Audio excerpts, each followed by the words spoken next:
Hello my friends, मैं हूँ DT Jagdish और आप सबका फिर से एक बार मेरे चैनल में स्वागत है। आज हम बात करेंगे फ़िश के बारे में। स्पेसिफिक हम इंडियन जो बांगड़ा होता है उसके बारे में बात करेंगे, सुरमई के बारे में बात करेंगे और एक रोहू फिश होता है उसके बारे में बात करेंगे। उन तीनों के अंदर क्या डिफरेंस है, कितना प्रोटीन है और क्या विटामिन है, क्या मिनरल्स है, इसके बारे में बात करेंगे। बेसिकली अगर देखा जाए तो फ़िश हमें क्यों कंज्यूम करना चाहिए। फ़िश के अंदर हमें अच्छा खासा विटामिन ए मिल जाता है, विटामिन डी मिल जाता है और साथ में हमें बी कॉम्प्लेक्स मिलता है, सेलेनियम होता है, आयोडीन होता है, जिंक होता है, मैग्नीशियम होता है जो हमारे हार्ट के लिए बहुत अच्छा होता है। ओके। और सेलेनियम और आयोडीन है मोस्टली थायराइड पेशेंट के लिए बहुत यूजफुल होता है। हार्ट रिलेटेड अगर कुछ इशू है, कार्डियोवास्कुलर डिसीज रिलेटेड कुछ इशू है तो उसको कुछ हद तक ये प्रिवेंट कर सकता है या थोड़ा सा रिलीफ दे सकता है। तो उसके लिए बेसिकली हार्ट हेल्थ के लिए फिश अच्छे होते हैं, आइज़ के लिए अच्छे होते हैं। आपने शायद सुना रहेगा आपके दादा दादी से कि वो हमेशा कहते थे अगर आंखों को अगर रोशनी देना है तो फिश खाना ज़रूरी है।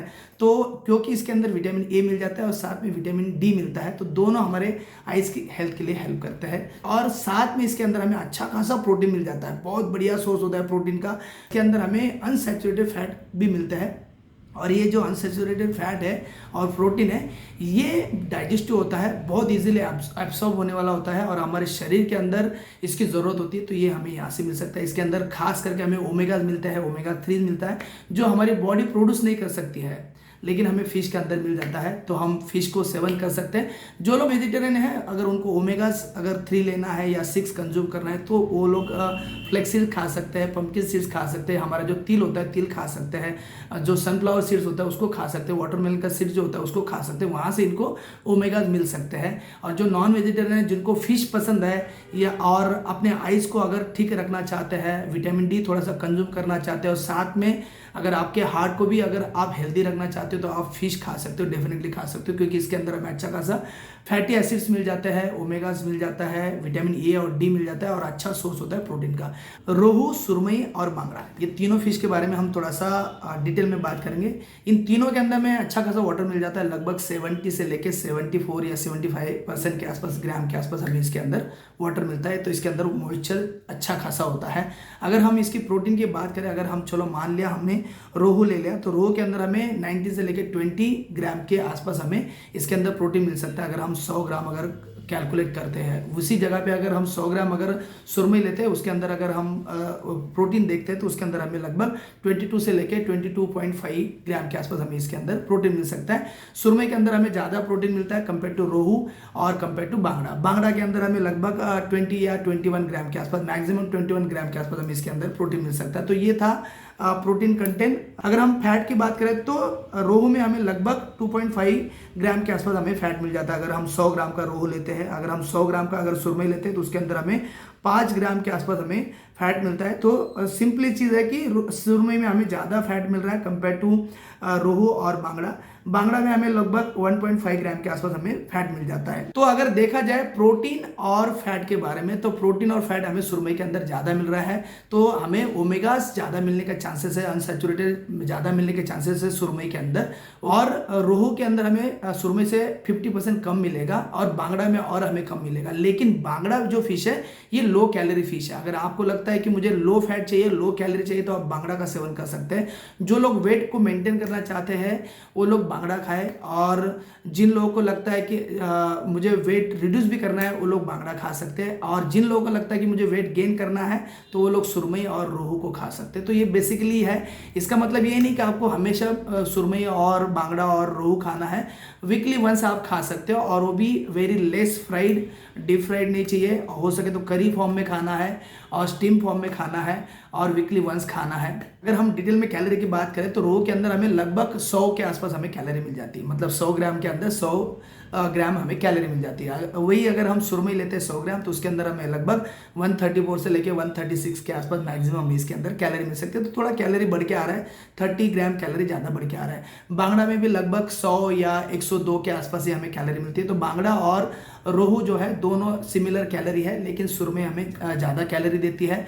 अगर हम कैलोरी को को अगर डिटेल में और बात करेंगे तो कैलोरी डिपेंड करता है कि आप इसको किस तरह से प्रिपेयर करते हैं। ये तो हमारा रॉ फॉर्म हो गया, ईडेबल फॉर्म हो गया, जिसके हम कैलोरी की बात करें। लेकिन हम जब इसको कुक करते हैं तो इसके अंदर हमें ऑयल डालते हैं। अगर आप फ्राई करते हैं तो इसके ऑयल की कैलोरी इसके साथ जुड़ जाएगी। अगर आप कुछ और इंग्रेडिएंट डालते हैं उसकी कैलोरी इसके साथ जुड़ जाएगी। तो आपके प्रिपरेशन पे डिपेंड करता है कि आप किस तरह से प्रिपेयर करते हो। तो डेफिनेटली मैंने जो अमाउंट बोली उससे कुक फॉर्म की जो कैलोरी रहेगी डेफिनेटली ज़्यादा रहेगी। तो आपको वो भी ध्यान में रखना है। अगर आपको लग रहा है कि मुझे लो कैलोरी फूड लेना है नॉनवेज में और स्पेसिफिक फिश खाना है तो आप बांगड़ा ले सकते हैं। उसके बाद थोड़ा रोहू का चांसेस है और सुरमई तो हो सके तो आपको अवॉइड करना है। लेकिन जिनको बी कॉम्प्लेक्स चाहिए, क्योंकि इसके अंदर तीनों के अंदर हमें अच्छे खासे बी कॉम्प्लेक्स मिल जाते हैं, फोलेट मिल जाते हैं, लेकिन जिनको ज़्यादा बी कॉम्प्लेक्स चाहिए, पूरे बी कॉम्प्लेक्स चाहिए और टोटल B6, टोटल B9 और विटामिन डी अगर आपको चाहिए, फोलेट ज़्यादा चाहिए आपको, तो आपको सुरमई सबसे बेस्ट ऑप्शन है। जो आपको रोहू में कम मिलेगा, बांगड़ा में और कम मिलेगा, लेकिन फोलेट अगर आपको ज़्यादा चाहिए, लगभग फोलेट की अगर हम बात करें तो 1500 के ऊपर हमें यूजी के ऊपर या इसके अंदर हमें फोलेट मिलते हैं। तो बहुत अच्छा खासा फोलेट मिल जाता है, बी कॉम्प्लेक्स मिल जाता है। तो B9, B6, B1 से लेके B5 तक सारे बी कॉम्प्लेक्स के अंदर मिल जाता है। और इसके बाद अगर हम फैट सोल्यूबल विटामिन की अगर बात करते हैं, मतलब विटामिन A, D और E और K, ओके, तीनों के अंदर हमें मिल जाते हैं। लेकिन बेसिकली अगर देखा जाए जिनको विटामिन के चाहिए, मतलब कोगुलेशन के लिए हेल्प करता है, जिनका ब्लड बहुत थीन है और थोड़ा सा गाढ़ा करना चाहते हैं, या जिनको कट हो जाता है और बहुत देर तक खून बहता है, रुकता नहीं है, ऐसे लोगों को बांगड़ा का सेवन करना चाहिए। क्योंकि बांगड़ा के अंदर हमें सबसे ज़्यादा विटामिन के मिलता है, तो आपको कोगुलेशन के लिए थोड़ा हेल्प कर सकता है।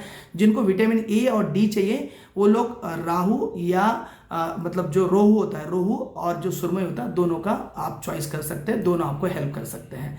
रही बात जो ट्रेस एलिमेंट होते हैं, मतलब जो आयोडीन है, सेलेनियम है, मैग्नीशियम है, पोटेशियम है, जिंक है, ओके, ये सारे सबके अंदर मिलते हैं हमें, और ये भी एक बहुत अच्छा कॉम्बिनेशन है। तो बेसिकली अगर फिश देखा जाए तो फिश हमारा इम्यून सिस्टम को डेवलप करने में या उसको बूस्ट करने में या उसे इम्प्रूव करने में हमें डेफिनेटली हेल्प कर सकता है। और तीनों के अंदर हमें ओमेगाज मिल जाते हैं और ट्रेस एलिमेंट मिल जाते हैं, विटामिन ए और ई, के और डी हमें मिल जाता है।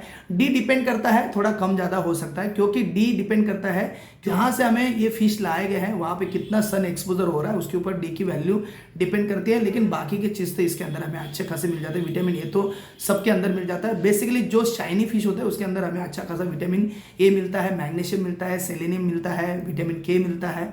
और अगर हम तीनों की अगर बात करें तो रोहू जो फिश है ये वाटर फिश है, और बांगड़ा और सुरमई है ये सी फिश है। तो ये मेजर इसके अंदर फ़र्क है।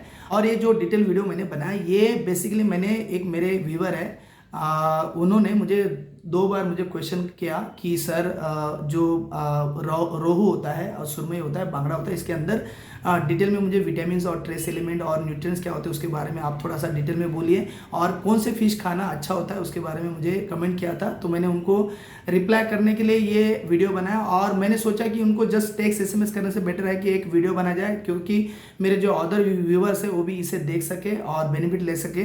तो बेसिकली फिश देखा जाए तो सब लोग खा सकते हैं, ओके, ऐसा कोई नहीं कि ये पर्टिकुलर फिश है जो ज़्यादा कुछ दे रहा है, ये कम दे रहा है, थोड़ा बहुत ऊपर नीचे हो सकता है, लेकिन डिपेंड करता है कि आपके रिक्वायरमेंट क्या है, उसके हिसाब से आप फिश को चूज कर सकते हो। मैंने यहाँ पे सिर्फ तीनों फिश के बारे में डिटेल में बात की। आने वाले वीडियोस में मैं और बाकी के फिश के बारे में बात करूंगा।